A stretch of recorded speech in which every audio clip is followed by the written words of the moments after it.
биздин дипломатия көрүүсүнө кош келдиңиз. Кубанычбек мырза, айтыңызчы, сиз тажрыйбалуу элчи катары Туркия сизди эмне менен шыктандырды? Биринчи эмне менен таң калтырды? Анан башка мамлекеттер менен айырмасы кандай экен? Türkiye мен эң биринчи 91-жылы келгем. Türkiye'ga ошо Türkiye'nin Ankara шаарына келгем. Ошондо эски муундагылардын эсинде 91-жылы бизде Советтер Союзу кулап, ошондо биздин жанагы дүкөндөрдүн баары бош болуп, ошондо биринчи Türkiye мамлекети таанырдан жаңы бизде ошо таанып эгеменсиздигди. Анан биринчи кол сунган Türkiye болгон. Ошондо мен биринчи жана берген жардамына ошолордун мындай сүйлөшүүсүнө келгем да. Ошондон кийин мен бул Анкара шаарына, Стамбулга келип кетип жүрдүк, же баягы Стамбул аркылуу көп жерге каттайт эмеспизби? Анан ошондон кийин 27 жыл анан элчи болуп келдим да Анкара шаарына. Мен ушуну белгилей кетишим керек, ушу 27 жыл ичинде ушул Түркиянын өнүп атканын көргөнбүз, бирок өзгөчө Анкаранын. Мен 91-жылы келген менен, мен 2019-жылдын айырмасы асман менен жердей болбосо дагы чоң айырма болгон да. Мен муну ошол ишеним күбөлүк грамотасын тапшырып жатып Эрдоганга да айттым да. Мунусу менен мени бир аз таң калтырды. Бирок ошол кезде 91-жылы биз Советтер Союзунда билим, илим, өзгөчө жанагы эл агартууда, анан биздин элибиздин сабатсыздыгы өйдө бийик эле да. Ал кезде Түркия мамлекетинде бул көрсөткүч өтө начар эле. Анан мына ушул 20-30 жылда булар өтө чоң баскычка көтөрүлүп, мына бир эле индикатор деп коет, экономический эме менен мындай белгилегенде. Бул жанагы 20 эң күчтүү экономикасы күчтүү мамлекеттерге кирбеди. Ошонун 18-си да. Сиз элчи болуп бияка келгенден бери, мисалы, Кыргызстанга кандай инвестициялар тартылды, кандай иштер аткарылды, кыскача айтып бере аласызбы? Кыскача мындай, өзү соода сатык, анан инвестиция тартуу боюнча Түркия биздин мамлекеттин биринчи жана 3 мамлекеттин ичинен бирөөнө кирет да. Мисалы ушул Кытай, Россия, ошондоп анан ошондон кийин эле Түркия. Биздин соода сатык, мына мен деле ошо кыскача эле бир эки мисал менен келтирейин. Мисалы мен 2019-жылы келгенде соода сатык көлөмүбүз $435 миллион болчу. Былтыркы жылы 856 миллион болду. Бул 6-7 ай менен 670 миллиондон ашты. Мен ушул биздин жетекчилер, лидерлер бир эме койгон максат, ушу 1 миллиардка жакындайлы деп. Ошого мен ойлойм, быйыл ушул жылы 1 миллиард долларга жетет. Башка кеп, бу инвестиция боюнча мен да жана айтып өткөндөй, ошол 3-чү орунда турат Түркия. Бул жерде көбүнчө 100% бул менчик өздүк инвестициялар да. Булар бардык тармакта бар бизде. Мына бир эле Бишкекте бассаңыз, канча булардын кафе же жанагындай башка бир дүкөн, бул майда жагы да бар. Мына чоң Тоген жагында да бар. Мына отелдер ачылып, Шератон эмен баарын атап отурса, мен кыска убакыттан айтып бүтө албайм. Анан бул жагынан мен да айтып өтөйүн, мисалы, ар кандай болот бул эки мамлекет, биз тарыхыбыз, маданиятыбыз, тилибиз, динибиз бир деп жүрбөйбүзбү? Ошо чынында ошондойду, бирок ошол эле мезгилде ар кандай жанагы эки бир тууган же болбосо бир үйдө деле бир кандай мамилелер болот го. Ошо сыяктуу биздин мамилелерде да кандай өйдө ылдый, ар кандай, аны жашырып эчтеке жок, баары эле билет. Жерде дипломатиясы эле күлүп коюп эле жүрүш эмес да, иш жасаш керек да. Мисалы, акыркы мен келгенге чейин 4 жыл жанагы өкмөттөр аралык экономикалык отурум деп коет. Орусчасы жана межправительственная комиссия. Ушул өтпөй келген акыркы 4 жылы. Мына бу 3 жыл иштедим, мен 2 өттү, мына бирөө азыр өтөрүнүн астында. Себеп муну эмнеге айтып атам? Бул дагы эки мамлекеттин ортосундагы мамлекеттин деңгээлиндеги иш алып барууда. Анан мамлекеттер жакшы иш алып барса, жакшы иш эмесин түзүп берсе, биздин ишкерлерге, биздикилерге дагы ошонун ичинде Түркиялык баардыгына тышышты. Ошондо анан инвестиция да болот, анан соода экономика да өсөт. Ошол бул Анкарада биздин Кыргызстандын жарандарынын саны болжолдуу түрдө кача айтып берсеңиз, анан аларга кандай жеңилдиктер берилет же каралат? Эми бул биздин эң негизги милдетибиз, бул биздин жарандардын коргоо, укугун коргоо, ошолордун таламын талашуу. Бул бир гана Түркияда эмес, дүйнө жүзүндө биздин бул конституцияда жазылуу, биздин мыйзамда да жазылуу. Бул биринчи милдетибиз. Экинчи жанагы экономикалык дипломатия. Биздики бирими ар кандай эсеп менен 25-30 миңдин арасында Түркияда жашаган биздин жарандар бар. Бирок мен айта кетейин, ушу 25 миңдин 18 миңинин түрк жарандыгы бар. Азыр мына угуп отурган көбү таң калышы мүмкүн. Бирок ошол сиз билген, ушу тааныштын баарын көбүнүн жарандыгы бар.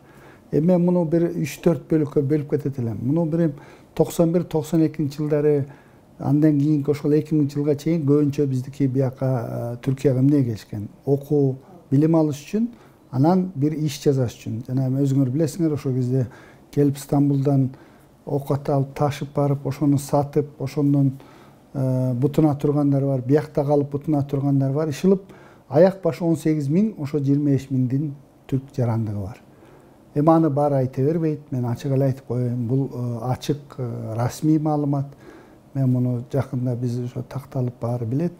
Анан эң көп биздин жарандар Анталия бөлгөсүндө. Ошо жакта себеби бул өзгөчө жана жайкы мезгилде тейлөө кызматында бир эми бизде жайкы десе 3 ай эмес, буларда бир 6-7 айда ошо тейлөө кызматында жанагы гостиница, жанагындай пансионат ар кайсында иштейт.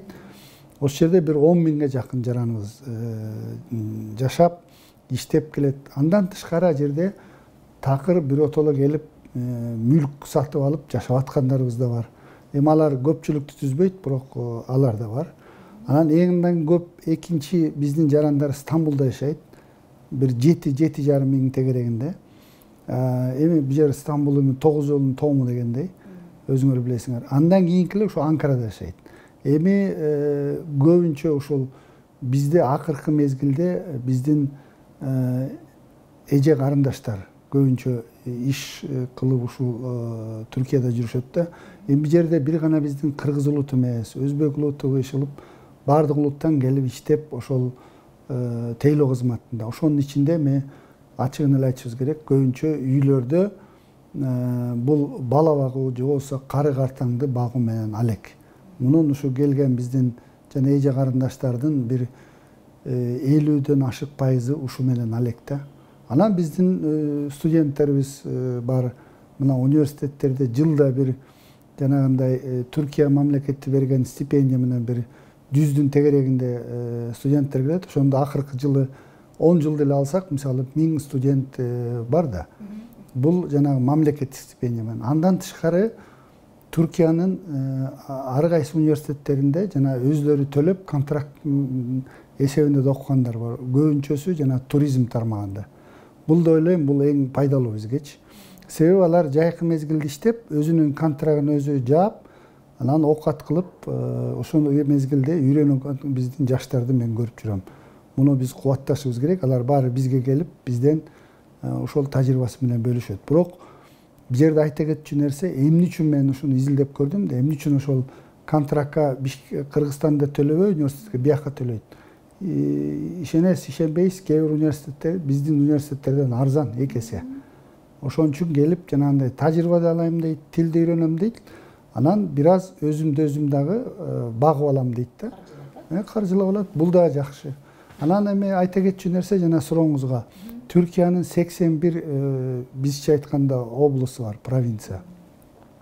Ушу 81-inde тең биздин кыргыздар жашайт. Жана мен айтып өтпөдүм, эң көбү ушул 3 Анкара, Стамбул, Анталияда, калганы ушу башка жерде. Кээ бир жерлер бар, мисалы Сирия жактагы бир чегарада 2-ден 3төн биздин жарандар жашайт. Анан айта дагы кетчү нерсе, мисалы жарандарга эмне кылдык? Ошо акыркы 3 жылда иштеп, мына былтыр президенттин жарлыгы менен ошо Анталияда башкы консулдук ачтык. Себеби көрдүңүзбү, муну да бир өтө маанилүү, себеби Antalya'da 5 ele mamlekеттин башкы консулдугу бар. Бул Улуу Британия, Россия, анан мына Казакстандыкы консулдугу бар, анан биздин башкы консулдугубуз. Ушундай эле чоң себеби эл, анан Германияныкы бар. Себеби алардыкы көп эл келип эс алат да, жанагы Британия, Улуу Британия, Германия, Россия ал жарандарын коргош үчүн консулдук ачкан. А биз дагы ушуну ачтык. Бул дагы бир биздин жарандарды ушу коргоонун бир негизги өкмөт тарабынан жасалган иштер деп айтсам болот да.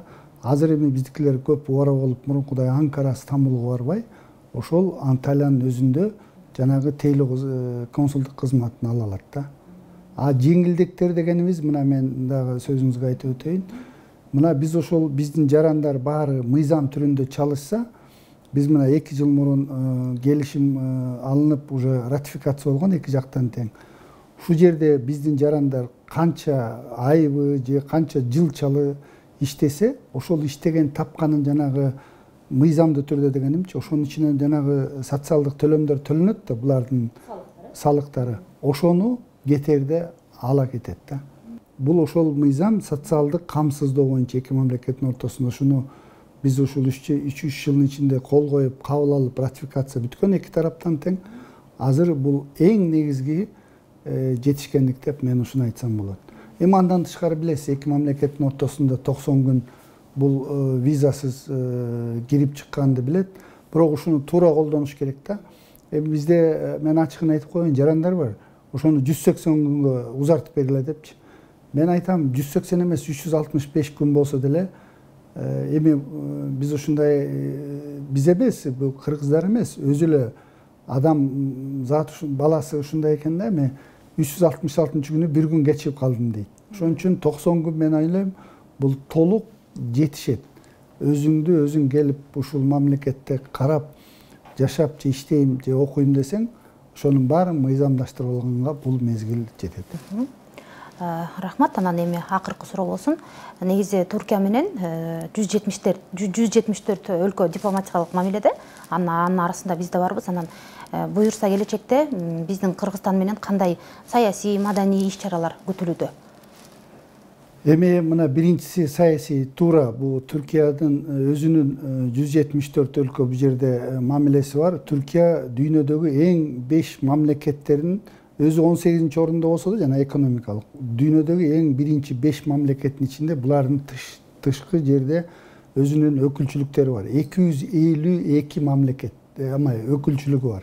Эми бул жер мындай да, жана 174 элчилиги бар, консулдугу. Андан тышкары жана эл аралык уюмдарда да булардын өкүлчүлүгү бар да.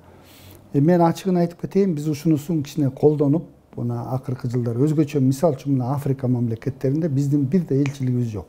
Аякта билесиз, эки мамлекет бар.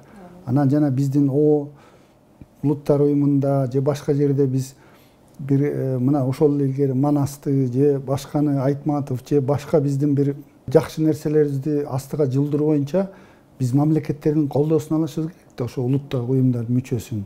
Ошону биз баары менен мындай физически жетише албайбыз да, сүйлөшүп. Ошону биз ушул жерден колдонуп жүрөбүз. Анан биз да ушул жерде отуруп, ошолор менен жолугуп, колдонуп жүрөбүз. Мен мына мурунку жумада эле жолуктум. Анан саясий жактан айта кетсек, саясий жактан бизде маселе деле жок. Мисалы, былтыр биздин президентибиз келип, саясий расмий сапары менен келип кетти. Азыр эмки президент Эрдогандын сапары бизге күтүлүүдө. Ачыгын эле айтайын, мына изникке келип кетти, дагы биздин президент Садыр Жапаров президент Эрдоган чакыруусу менен ошол жерде жолугушууга туруп, бир аз суук болуп калдыга, кичине күн жылыганда барайынчы деп суранды. Өзү жакын арада барыш керек эле. Эми мунун баары эми эч деле мында мен эме күтпөйм. Ал эми башка жагынан келечекте эми мен жана өтө жакты айтып өткөндөй, биз жакын элдерден, биз жакын мамлекеттердебиз. Өзгөчө мына түрк мамлекеттеринин уюму да бар да, биз а жердебиз. Мына а жерде биз а жерде да өзүбүздүн аракеттерибиз бар. Андан башка жанагы маданий, жанагы парламенттик, жана башка тиги мамилелерибиз бар. Бул жагынан өрчүтүп алабыз. Мен ойлойм, биз эң чоң көңүл бурган бул биздин жарандар, анан экинчиси соода экономикалык жагы.